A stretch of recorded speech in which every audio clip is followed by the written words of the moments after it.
Hello, hi. I am super excited to introduce this series to you where we will walk through Cirkled In and build your profile and showcase to the world who you actually are.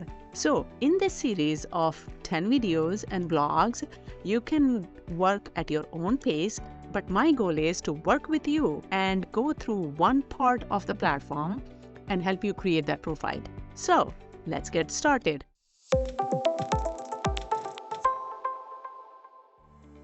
This is top of your Cirkled In profile. On top, you see this carousel. This is your way to showcase you in action. There is a plus sign here. If you click on it, you can select a file from your computer. It can be OneDrive, it can be shared drive, anything like that. You can select that and you can say upload. Once you upload, this is you in action. You can add as many images as you want. It's roughly about 30 images or so you can add. The next thing is this profile picture. This is another thing where you can put a face to the name.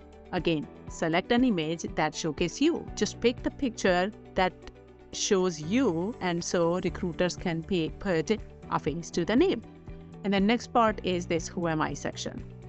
Again, it's a 30,000 bird's eye view to whoever is reading your profile. So you click on this pencil button and here is Who Am I? This is on very high level. I'm an 11th grader in Franklin High School in Seattle, Washington. I am working on these classes. These are my favorite subjects. You want to write, it's a free text. Hobbies and interest is, again, you want to tell the world what you care about. Something I'm proud of. So write something that you have done recently. It does not have to be anything big. This can be as simple as I helped somebody in my grocery store, or I served soup at a homeless shelter.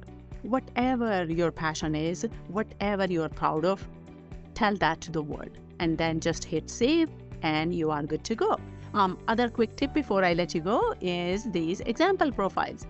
Depending on what grade you are in, you can click on middle school, high school, or even college student profile, and it will open an example profile that you can actually look at to see what are some of the things that your other peers have put into their profile. Okay, so that's all for today. I'll be back next week. In the meantime, go ahead and edit your profile, add everything that you want to. Feel free to reach out to us with any questions. Thank you very much.